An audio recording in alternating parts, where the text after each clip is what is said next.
کر 27 شروع ہو رہی ہے۔ اعوذ باللہ من الشیطان الرجیم، بسم اللہ الرحمن الرحیم۔ الذین ينقضون عہد اللہ من بعد میثاقہ ويقطعون ما امر اللہ به ان یوصل ویفسدون فی الارض اولئک هم الخاسرون۔ کیف تکفرون باللہ وکنتم امواتا فاحیاکم ثم یمیتکم ثم یحییکم ثم الیہ ترجعون۔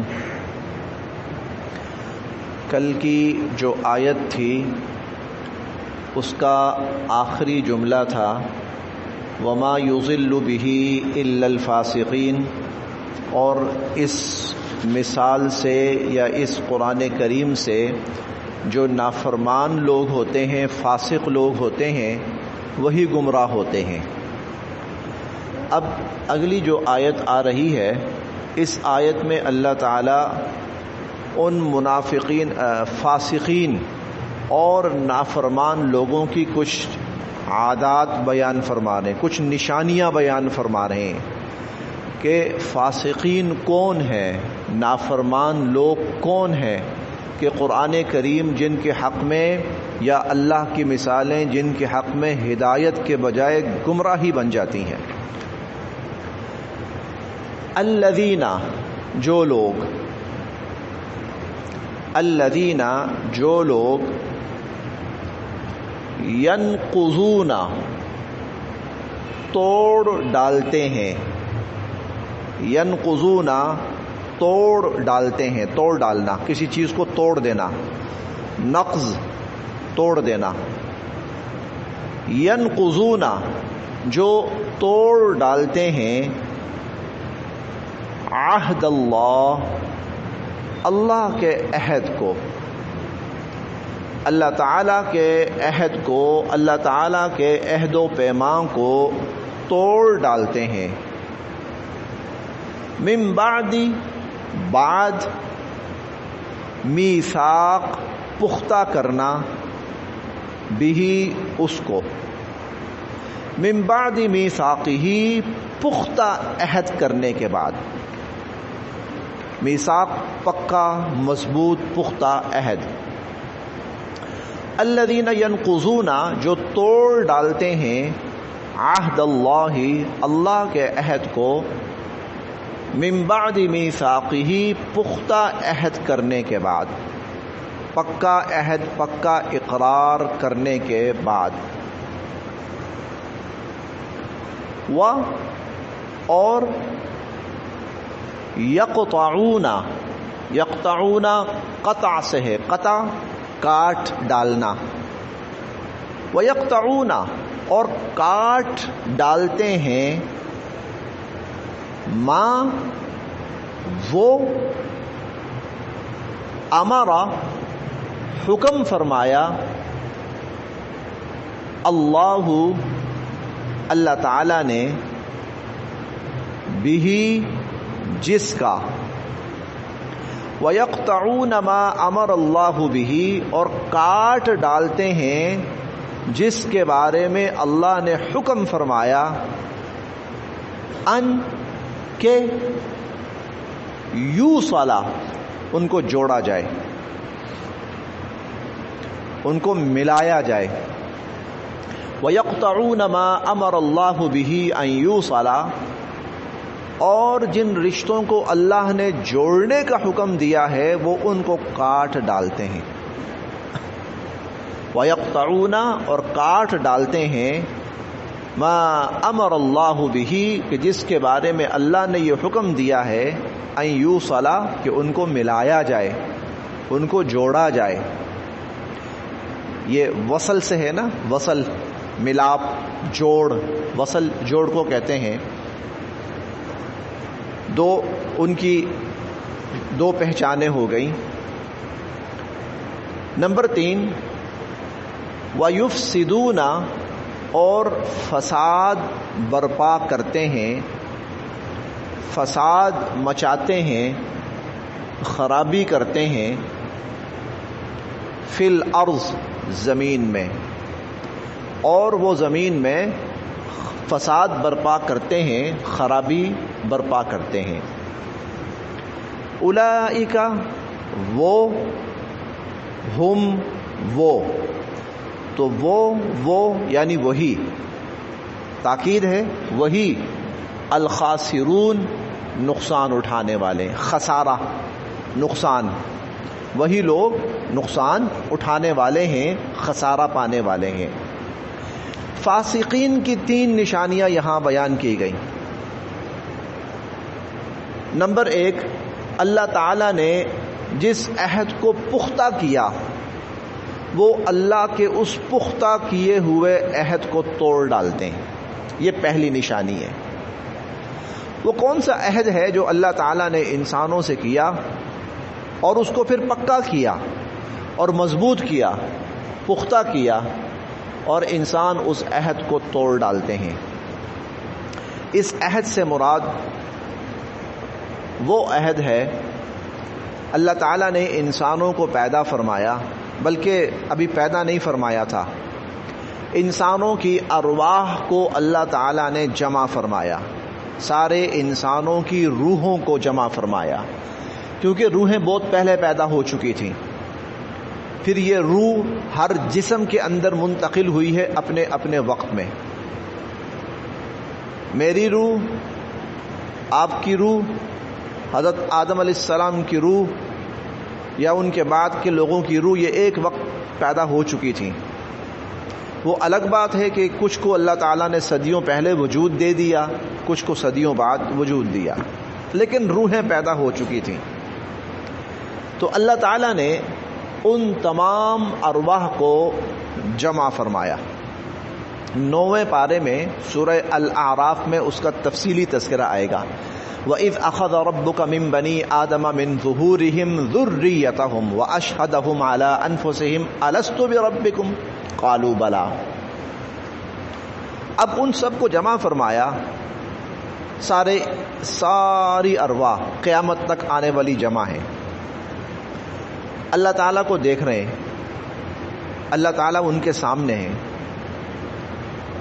ہم کلام ہو رہے ہیں اللہ تعالیٰ ان سے۔ تو اللہ تعالیٰ نے ان سے ان کو اپنا تعارف کروایا، اور تعارف کرواتے ہوئے پوچھا الستُ بربکم، کیوں بھائی میں تمہارا رب ہوں یا نہیں ہوں، میں تمہارا پروردگار ہوں یا نہیں ہوں؟ تو سب سے پہلے نبی کریم صلی اللہ علیہ وسلم کی روح مبارک بولی بلا بلا، پھر آپ کے بولنے سے تمام ارواح کو زبان ملی، اور تمام کی تمام ارواح نے کہا بلا بلا بلا، یا اللہ آپ ہمارے رب ہیں، یا اللہ آپ ہمارے رب ہیں، یا اللہ آپ ہمارے رب ہیں۔ تو اللہ تعالیٰ نے اس موقع پر فرمایا شہدنا ان تقولوا یوم القیامہ انا کنا عن ھذا غافلین، میں تمہیں اس عہد کی یاد دہانی دنیا میں کرواتا رہوں گا، قیامت کے دن کہیں یہ نہ کہنا کہ ہمیں تو پتہ ہی نہیں تھا، قیامت کے دن یہ نہ کہنا۔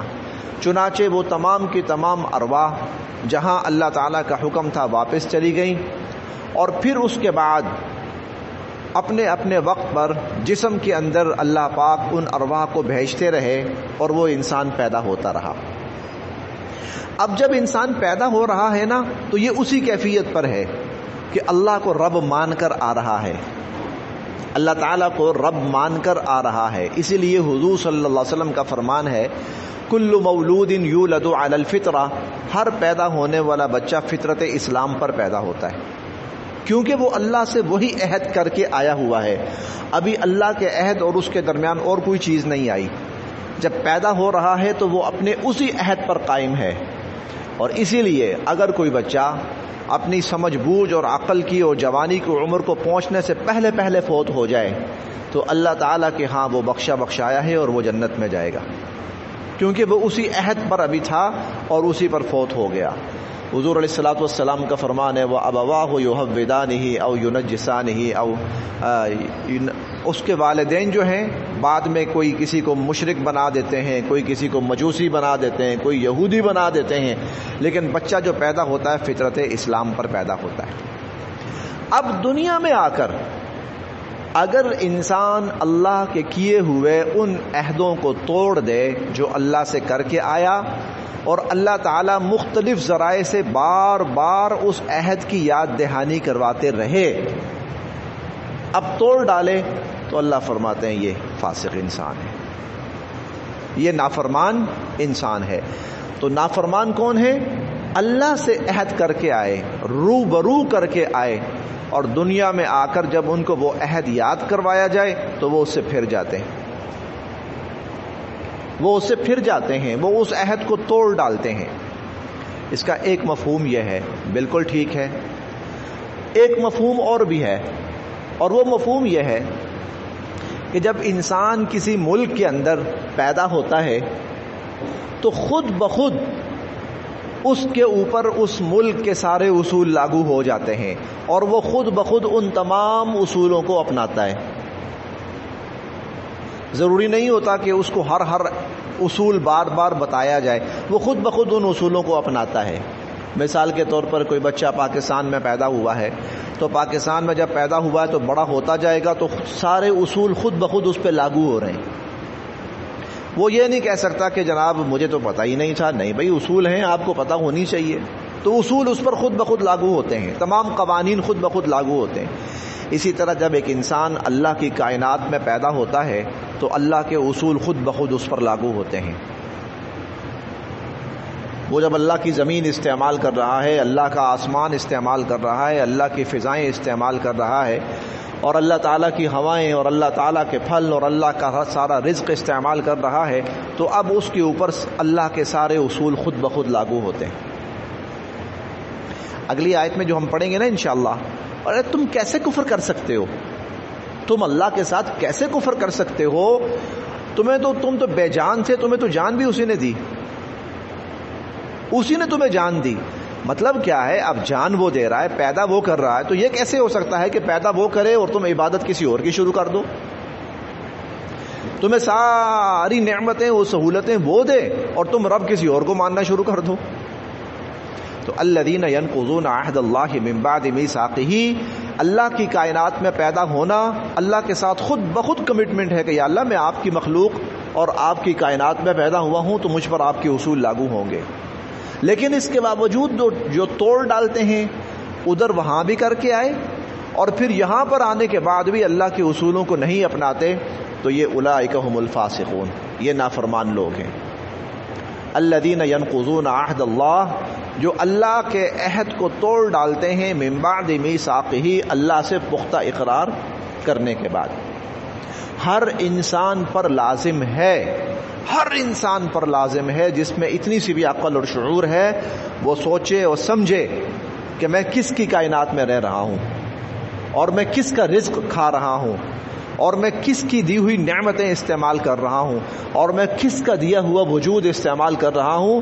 اس پر لازم ہے کہ وہ غور کرے، سوچے۔ وہ اللہ تعالیٰ نے ہر انسان کو یہ عقل سمجھ دی، وہ سوچے کہ میں کہاں رہ رہا ہوں، میرے اس وجود کو پیدا کرنے والا کون ہے، مجھے اس کائنات کی ساری نعمتیں دینے والا کون ہے، مجھے رزق دینے والا اور سہولتیں دینے والا کون ہے۔ دیکھیے آج ہم لوگ نا بہت سی چیزوں سے بڑی آسانی کے ساتھ متعارف ہو چکے ہیں۔ ہم جو زندہ ہیں نا، تو ہمارے زندہ رہنے کے لیے ایک چیز آکسیجن بھی ہے، آکسیجن بھی دنیا میں ہے، اور ہم اس آکسیجن کی بنیاد پر اسباب کے درجے میں بات کر رہا ہوں زندہ رہتے ہیں۔ آکسیجن ختم ہو جائے تو انسان مر جاتا ہے۔ اب جن جگہوں پر سردیوں کے موسم میں بند کمرے میں ہیٹر لگا ہو، کمرہ بند ہو، تو تھوڑی دیر کے بعد جب آکسیجن ختم ہوتی ہے تو لوگ مر جاتے ہیں۔ گاڑی کے اندر بیٹھے بیٹھے لوگ آکسیجن ختم ہو جاتی ہے تو مر جاتے ہیں۔ اللہ پاک زندگی سے لے کر مرتے دم تک پتہ نہیں کتنی آکسیجن ہمیں مہیا فرماتے ہیں، بڑے آرام سے ہم ہر جگہ اس آکسیجن کو لے رہے ہیں، جی رہے ہیں، بھاگ رہے ہیں، دوڑ رہے ہیں۔ ہم اٹھے ہوئے ہیں تب بھی وہ آکسیجن مل رہی ہے، ہم سوئے ہوئے ہیں تب بھی وہ آکسیجن مل رہی ہے۔ یہ عام سی چیز ہے۔ اب خدا نخواستہ سانس کا مسئلہ بن جائے، آکسیجن کی کمی ہو جائے اور مصنوعی آکسیجن لینی پڑ جائے، لگ پتہ جائے شاید میرا تجربہ اتنا نہیں ہے لیکن آپ لوگ زیادہ اس سے واقف ہوں گے. ایک چھوٹا سا کیس میرے سامنے آیا تھا جاننے والے کہ 16 دن وہ ہاسپٹل میں رہے, صرف آکسیجن لگائی گئی ان کو, 22 لاکھ روپے بل بنا. 16 دن. اس بندے کی عمر تھی 48 یا 49 سال. 48 یا 49 سال اللہ کی آکسیجن استعمال کرتا رہا, فری میں استعمال کرتا رہا, ایک آنا نہیں دینا پڑا. ذرا مسئلہ بنا اس کو, اور چند دن, صرف چند دن, 2 ہفتے 2.5 ہفتے اس کو مصنوعی آکسیجن جو انسانوں نے بنائی اور وہ دینی پڑی, تو گھر والے اسے دیوالیہ ہو گئے, مقروض ہو گئے ہیں. ابھی تک وہ جو جھٹکا لگا تھا نا صرف اس کو چند دن آکسیجن مہیا کرنے کا, ابھی گھر والے اس کے بعد اس سے سٹیبل نہیں ہو پائے. یہ انسان کے سوچنے کی چیز ہے کہ بھائی یہ مجھے کوئی کون دے رہا ہے, کہاں سے مل رہی, کیوں, آخر کیوں. یہ مجھ پر گرمی کا موسم آتا ہے, یہ مجھ پر سردی کا موسم آتا ہے, یہ مجھ پر ٹھنڈی ہوائیں چلتی ہیں, یہ میرے لیے زمین وہ اگاتی ہے, چیزیں اگاتی ہیں, ہاں مجھے کائنات ہر چیز مہیا کرتی ہے, آخر کیوں. یہ خود بخود اللہ تعالیٰ کی کمٹمنٹ ہے انسان کے ساتھ. اے انسان تو غور کر, وہ کون ہے, اللہ ہے جو یہ سب کچھ تیرے لیے کر رہا ہے. اچھا جب اللہ تیرے لیے کر رہا ہے تو تو اللہ کے لیے کیا کر رہا ہے؟ کم از کم اتنا تو کر کے تو اس کا بندہ بن جا. اور جو یہ سب کچھ کرنے کے باوجود اللہ کے بندے نہیں بنتے, یہی ہیں جو اللہ کے عہد کو توڑنے والے ہیں. الذین ینقضون عہد اللہ. یہ میں نے ایک چھوٹی سی آکسیجن کی ایک چھوٹی سی مثال دی ہے میں نے. آپ اس طرح کی اور مثالیں دیکھتے جائیں. اگر خدا نہ خواستہ, اللہ نہ کرے, اللہ نہ کرے, اللہ کبھی بھی نہ کرے, کسی کے لیے بھی نہ کرے, یہ پانی چند دن ہمیں نہ ملے, یہ پانی چند دن ہمیں نہ ملے جو کہ اللہ تعالیٰ ہمیں مفت میں دیتے ہیں. یہ جو گورنمنٹ تھوڑا بہت بل دیتی ہے نا, وہ پانی کا بل نہیں ہوتا, وہ تو اس چیز کا ہوتا ہے کہ یہ پانی ہم آپ کے گھر میں پہنچا رہے ہیں. ارے پانی تو اللہ تعالیٰ نے مفت میں انسانوں کو دیا ہوا ہے. انزل من السماء ماء. اگر یہ پانی خدا نہ خواستہ چند دن ہمیں نہ ملے, میں کہتا ہوں چند دن چھوڑو, یہ موسم, اس موسم میں صرف 24 گھنٹے, اس موسم میں صرف 24 گھنٹے. یا اس سے 3 سال پہلے کی بات ہے, 3-4 سال 5 سال پہلے کی بات ہے. 15 شعبان کا دن تھا تو ہمارے گھر میں سب نے روزہ رکھا 15 شعبان کو. گرمی بہت شدید تھی, اب عادی نہیں تھے نا روزہ رکھنے کے, اچانک روزہ رکھا 15 شعبان کا. رمضان میں 15 دن باقی ہیں. عصر کا ٹائم ہوا, عصر کی نماز کے بعد میں نے دیکھا ایک جگہ لیٹا ہوا ہے, کپڑا گیلا کر کے کبھی ادھر مار رہا ہے, کبھی ادھر مار رہا ہے, کبھی ادھر مار رہا ہے. کوئی وہ پنکھا جل رہا ہے, ذرا لائٹ تھوڑی دیر کے لیے چلی گئی, کوئی پنکھا جل رہا ہے, کوئی بار بار جا کے وضو کر رہا ہے, نڈھال ہوئے پڑے ہیں تھوڑی دیر کے لیے, چند گھنٹوں کے لیے. اب تھوڑی دیر کے بعد جب روزہ کھولا اور پانی پی لیا, شکر ہے جان میں جان آ گئی. انسان کو سوچنا چاہیے کہ یہ کون ہے جو میری زندگی کی اتنی ضروری چیزیں مجھے فری میں مہیا کر رہا ہے. اب جو نہیں سوچتا یا سوچتا ہے اور وہ اس نتیجے پر پہنچتا ہے کہ مجھے کوئی یہ کھلا رہا ہے, پلا رہا ہے, اور پھر بھی اس کا بندہ نہیں بنتا, یہ وہ ہیں جو اللہ کے عہد کو توڑ ڈالنے والے ہیں. الذین ینقضون عہد اللہ. یہ اللہ کے عہد کو پختہ کرنے کے بعد, یہ بار بار اللہ جو قرآن کریم میں فرماتے ہیں نا, اللہ نے تمہارے لیے پانی اتارا, اللہ نے تمہارے لیے ہوائیں چلائیں, یہ یہی سمجھانے کے لیے. اگر یہ پانی 2 دن کے لیے بند ہو جائے, اور اگر یہ ہوائیں 1 دن کے لیے بند ہو جائیں, اور اگر آکسیجن تھوڑی دیر کے لیے ختم ہو جائے, تو تمہارا کیا حشر بنے. ارے پھر جو رب تمہیں مفت میں اتنا کچھ دے رہا ہے وہ تم سے کیا چاہتا ہے, تم اس کے بندے بنو, اس کی عبادت کرو. الذین ینقضون عہد اللہ من بعد میثاقہ. جو اللہ کے عہد کو توڑ ڈالتے ہیں پختہ عہد, پختہ اقرار کے بعد, یہ نافرمان, یہ فاسق لوگ ہیں, اور بنتا بھی ہے. نمبر 2, وَيَقْطَعُونَ مَا أَمَرَ اللَّهُ بِهِ أَن يُوصَلَ. اللہ تعالیٰ نے جن رشتوں کو جوڑنے کا حکم دیا ہے وہ ان کو کاٹ ڈالتے ہیں. اب 2 اصطلاحات سمجھ لیجئے یہاں. ایک ہے صلہ رحمی اور ایک ہے قطع رحمی۔ صلہ رحمی کیا ہے؟ یہ چونکہ ذرا تفصیل طلب چیز ہے تھوڑی سی، اس لیے میں ذرا تھوڑا اس کو وضاحت سے عرض کر رہا ہوں۔ اور اللہ تعالیٰ نے آغاز فرمایا ہے فاسق سے اور اختتام فرمایا ہے خاسرون کے اوپر۔ یہ نافرمان ہیں اور آخرت میں یہ نقصان اٹھانے والے ہیں۔ تو نافرمانی سے بھی بچنا ہے، خسارے سے بھی بچنا ہے۔ دنیا میں اللہ کا نافرمان بننے سے بچنا ہے اور آخرت کے نقصان سے بچنا ہے، اس لیے میں تھوڑا سا وضاحت سے عرض کر رہا ہوں۔ ایک صلہ رحمی ہے، ایک قطع رحمی ہے۔ صلہ رحمی کیا ہے؟ اللہ تعالیٰ نے انسان کو بہت سے رشتوں کے اندر پیدا کیا۔ جب وہ پیدا ہوتا ہے عموماً ماں باپ بھی ہیں، کئی دفعہ بہن بھائی بھی ہوتے ہیں، چچا ماموں خالہ پھوپھو ان کی اولادیں، اور دادا دادی نانا نانی، یہ سارے رشتے ہیں۔ ان کے اندر اللہ تعالیٰ نے انسان کو پیدا فرمایا۔ اب اللہ تعالیٰ یہ چاہتے ہیں کہ یہ انسان ان رشتوں کے ساتھ جڑا رہے اور ان کو جوڑ کے رکھے۔ یہ ہے صلہ رحمی۔ انسان ان رشتوں کے ساتھ جڑا رہے اور ان کو جوڑ کے رکھے، اس کو صلہ رحمی کہتے ہیں۔ اس پر اللہ تعالیٰ بے انتہا خوش ہوتے ہیں۔ صلہ رحمی پر اللہ تعالیٰ بے انتہا خوش ہوتے ہیں۔ حضور صلی اللہ علیہ وسلم کے اتنے فرامین ہیں صلہ رحمی کے اوپر۔ آپ نے فرمایا کہ ایک فرمان تو یہ ہے، جو شخص یہ چاہتا ہے کہ اللہ اس کا رزق وسیع کر دے، فَلْيَصِلْ رَحِمَهُ، وہ صلہ رحمی کرے، وہ صلہ رحمی کرے۔ ایک جگہ حضور علیہ الصلوۃ والسلام نے فرمایا کہ جو شخص، میں قسم کھا کے کہتا ہوں، آپ نے فرمایا میں قسم کھا کے کہتا ہوں، صلہ رحمی کرنے والا اللہ اس کو بری موت سے بچائے گا۔ اللہ تعالیٰ صلہ رحمی کرنے والے کی زندگی کے اندر برکت نصیب فرمائیں گے۔ صلہ رحمی کرنے والے کو ہر عمل کے اوپر دگنا ثواب ملے گا۔ رشتوں کے ساتھ رشتوں کو جوڑنا، رشتوں کو جوڑ کر رکھنا، یہ ہے صلہ رحمی، اللہ تعالیٰ کی پسندیدہ۔ میں اس سے بھی آگے بڑھ کر ایک حدیث قدسی ہے، یعنی اللہ تعالیٰ کا فرمان ہے، وہ میں آپ کو سناتا ہوں۔ حضور علیہ الصلوۃ والسلام نے فرمایا کہ جب اللہ تعالیٰ نے اس رشتہ داری کو پیدا فرمایا، اس رشتے کو، یہ صلہ رحمی کو پیدا فرمایا، واللہ عالم کیفیت کیا تھی، تو اس نے، اس رشتے نے اللہ کی کمر کو پکڑ لیا اور کمر کو پکڑ کے پوچھا کہ یا باری تعالیٰ میرے ساتھ کیا معاملہ کریں گے؟ تو حضور علیہ الصلوۃ والسلام فرماتے ہیں، اللہ پاک نے فرمایا من وصلک وصلتہ ومن قطعک قطعتہ، جو تجھے جوڑے گا میں اس کو جوڑوں گا، جو تجھے توڑے گا میں اس کو توڑ کے رکھ دوں گا۔ یہ صلہ رحمی ہے، رشتوں کے ساتھ رشتوں ناتوں کو جوڑ کے رکھنا۔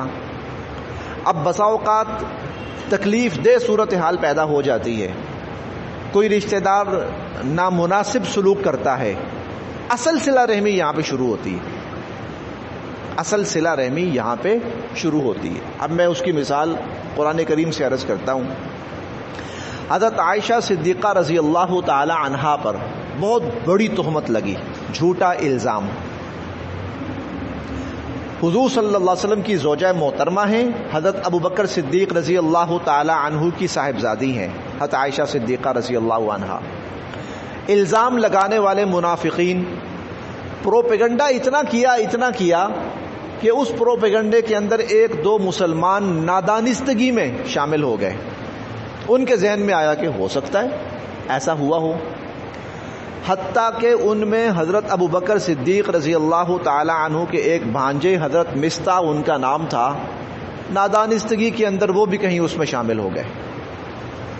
حضرت ابوبکر صدیق رضی اللہ عنہ اس کی کفالت فرماتے تھے، بھانجا ہے کفالت فرماتے تھے ان کے گھر بار کی، لیکن وہ حضرت ابوبکر صدیق رضی اللہ عنہ کی بیٹی کے خلاف وہ جو پروپیگنڈا تھا متاثر ہو کر اس میں شامل ہو گئے۔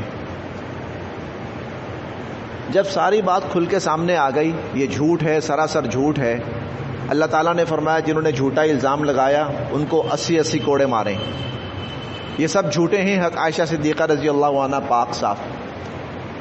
تو حضرت ابوبکر صدیق رضی اللہ عنہ نے قسم کھائی، قسم یہ کھائی کہ آئندہ میں اپنے اس بھانجے کی کوئی کفالت نہیں کروں گا، میں نے آج تک اس کے ساتھ اتنا اچھا سلوک کیا اور اس نے آگے سے میرے ساتھ اور میرے گھرانے کے ساتھ اور نبی علیہ الصلوۃ والسلام کے ساتھ یہ کیا، قسم کھا لی۔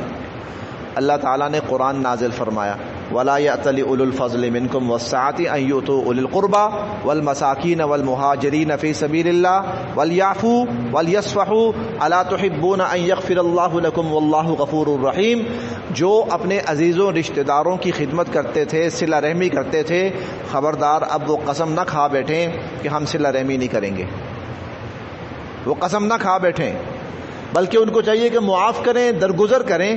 کیا تم پسند نہیں کرتے اللہ تمہیں معاف فرمائے؟ رشتوں ناتوں کو جوڑ کے رکھنا اللہ کے ہاں اتنا پسندیدہ ترین عمل ہے۔ اب دوسری چیز ہے رشتوں کو توڑ ڈالنا، اسے کہتے ہیں قطع رحمی۔ یہ اتنا بڑا جرم ہے، اتنا بڑا جرم ہے، اتنا بڑا جرم ہے کہ حضور صلی اللہ علیہ وسلم کا فرمان ہے لا يدخل الجنت قاطع رحم، رشتے ناتوں کو توڑنے والا، کہ بھائی میں تو آئندہ اس رشتہ دار کا منہ بھی نہیں دیکھوں گا، حرام ہے مجھ پر جو آئندہ کبھی میں اس کو سلام کروں یا اس کی غمی خوشی میں شریک ہوں۔ یہ ہوتا ہے قطع رحمی، رشتے کو توڑ ڈالنا، رشتہ داروں کے ساتھ دعا سلام بالکل ختم کر ڈالنا، یہ قطع رحمی۔ حضور نے فرمایا قطع رحمی کرنے والا جنت میں کبھی داخل ہی نہیں ہوگا، قطع رحمی کرنے والا جنت میں داخل نہیں ہوگا۔ فاسقین کی دوسری نشانی یہ ہے وَيَقْطَعُونَ مَا أَمَرَ اللَّهُ بِهِ أَن يُوصَلَ، جن رشتوں کو اللہ پاک نے جوڑنے کا حکم دیا ہے وہ ان رشتوں کو توڑ دیتے ہیں، کاٹ ڈالتے ہیں۔ ایک عام مسلمان، میں عام مسلمان کی بات کر رہا ہوں، عام مسلمان، اس کے لیے حضور علیہ الصلوۃ والسلام نے فرمایا ہے کہ 3 دن سے زیادہ اپنے مسلمان بھائی سے قطع تعلقی جائز نہیں ہے۔ عام مسلمان کہ کوئی مسلمان کسی دوسرے مسلمان کے ساتھ بالکل ہر قسم کا تعلق منقطع کر دے، 3 دن سے زیادہ جائز نہیں ہے۔ اور 3 دن بھی اس لیے کہا ہے کہ بہرحال انسان غصے کی حالت میں ہوتا ہے تو وہ ایسی بات کہہ بیٹھتا ہے چلو 1 دن 2 دن 3 دن میں غصہ اتر جائے گا، چل بھائی ختم کرو، دعا سلام شروع کرو۔ لیکن جو رشتے اللہ نے جوڑے ہیں ان کے بارے میں تو 1 دن کی بھی قطع رحمی کی اجازت نہیں ہے۔ منافقین ہیں، فاسقین ہیں، نقصان اٹھانے والے ہیں جو اللہ کے جوڑے ہوئے رشتوں کو توڑتے ہیں۔ اسی لیے شرعن، یہ میں ضمناً ایک بات کہہ رہا ہوں، شرعن یہ جو ہوتا ہے نا عاق کر دینا، عاق کر دینا یعنی والدین اپنی اولاد کو اپنے مال سے اپنے رشتوں سے بالکل کاٹ ڈالیں، شرعن یہ بالکل جائز نہیں ہے، شرعن جائز نہیں ہے۔ باپ یہ نہیں کہہ سکتا کہ میری اولاد کا میرے مال میں، میرے گھر میں، میری وراثت میں کوئی حصہ نہیں ہے، باپ یہ نہیں کہہ سکتا۔ اللہ پاک نے حصہ رکھا ہے، یہ رشتہ توڑ رہا ہے، اللہ نہیں توڑنے دینا چاہ رہے۔ باقی اگر وہ نافرمان ہے اس کا حساب اللہ پاک لیں گے۔ وَيَقْطَعُونَ مَا أَمَرَ اللَّهُ بِهِ أَن يُوصَلَ، جن رشتوں کو اللہ نے جوڑنے کا حکم دیا ہے ان کو توڑتے ہیں۔ اور تیسری وَيُفْسِدُونَ فِي الْأَرْضِ، زمین میں فساد برپا کرتے ہیں۔ یہ زمین میں فساد ایک تو یہ ہے قطع رحمی کرنا، ایک تو یہ ہے، اور زمین میں فساد کی ایک چیز، ایک شکل اور بھی ہے۔ چونکہ ہمارا آج کا جو پیریڈ ہے وہ تقریباً اس کا ٹائم مکمل ہو رہا ہے، اسی لیے فساد فی الارض کی جو شکل ہے وہ میں کل آپ کے سامنے عرض کروں گا، کیونکہ قرآن کریم کی یہ مخصوص اصطلاح ہے فساد فی الارض، اور آج کی دنیا میں اس اصطلاح کا بہت غلط استعمال ہو رہا ہے۔ آج کی دنیا میں اس اصطلاح کا بہت غلط استعمال ہو رہا ہے۔ فساد فی الارض کرنے والے وہ یہی کہتے ہیں کہ ہم زمین میں اصلاح کر رہے ہیں، حالانکہ سب سے بڑا فساد وہ خود کر رہے ہوتے، جیسے ہم نے منافقین کے بارے میں پڑھا۔ اس کی تفصیل انشاءاللہ میں کل عرض کروں گا۔